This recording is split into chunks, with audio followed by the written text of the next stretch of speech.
Yeah, so I just wanted to share my experience, my insight, or at least what it feels like to me post falling away of the self, whatever that means.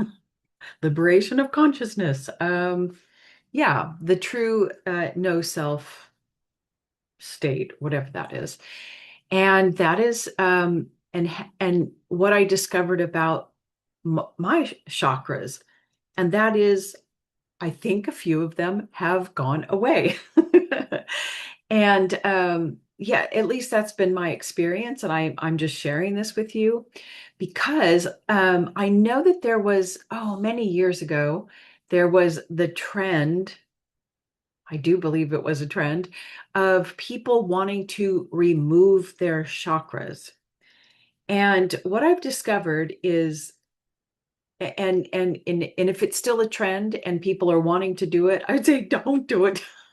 Don't do it. And first of all, I don't think you can actually remove them, but I think you can have them blocked. And if they can be removed, that's going to be psychologically and spiritually like so damaging. And here's why. Um, the self, your individual consciousness with your unconscious, it's the thinking, feeling apparatus that creates the sense of separate self. There's a me, there's an I here, and it's the thing that experiences life. It's the thing that experiences God. It's the thing that gives you all of your experiences of reality, experiences of other dimensions, blah, blah, blah, blah, blah. It's that apparatus known as you, the individual, and and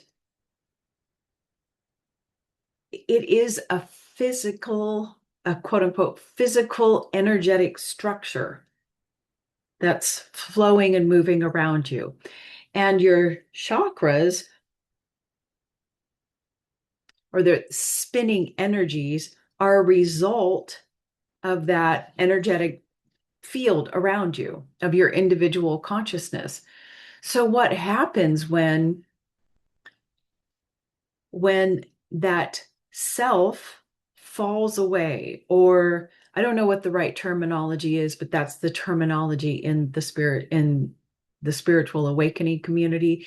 When it falls away or it diminishes somehow, then the chakras must go with it, or at least a couple of them. And that has been my experience because you're not whole, the individual chakra one and two are definitely holding your individuated separate self, right? And so when that falls away, those two go away as well. And that's what I'm discovering. That's what I have felt. And I think that is why when that initial falling away happens, remember when I was sharing my initial experience, it was like, I am so light and I am so free. It was like no matter how much I weighed, I still felt light as a feather. And that I had nothing here, that I wasn't feeling anything around me anymore. And that included the chakras. So if that whole energetic thing falls away, there's no need, there's no energy, individual energy, right? And so what I do feel still exists is the solar plexus. And I know that, that Gene Keys and Richard Rudd and human design, they all talk about the awakening of the solar plexus becoming more of your brain.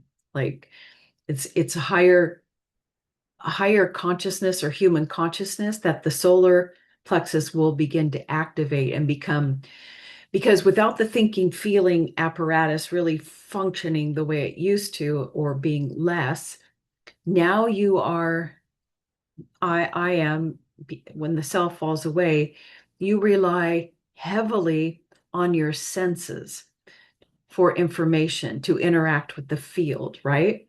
And so the senses really function through the solar plexus. And I don't feel like I can feel like how it's supposed to be a little bit, and I have a couple of times, and it's fantastic, but I can't even say that my solar plexus is quite awakened yet at all. Like working with your living through the senses has been very difficult for me. I am like a mind person, always magnetically drawn up here, and being in the body is the work continues. But anyway, I just wanted to share that, if yeah, the chakras change. This is a whole, you're like now an interface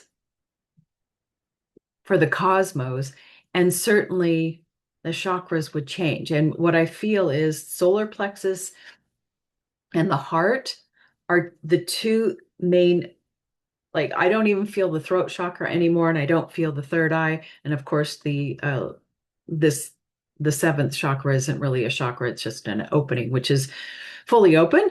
Um, all I feel is heart and solar plexus. And I think that's what we're moving into, of course, the new human. I hope I live long enough to to upgrade to that. But anyway, my point is I don't think you can remove the chakras if you still have that individual consciousness self. I think it can be very damaging. And can you imagine if somebody shut down those chakras, and and that's the system holding all of your unconscious thinking, feeling energies? I don't know. It seems really dangerous to me, and I thought I would just share that with you. But yeah, the falling away of self, your chakras, at least what I feel, that's my experience, change. A lot of them go away, and you're left with the heart and the solar plexus, which um, eventually will wake up and will be functioning so totally different from the solar plexus. Okay, I hope that made sense.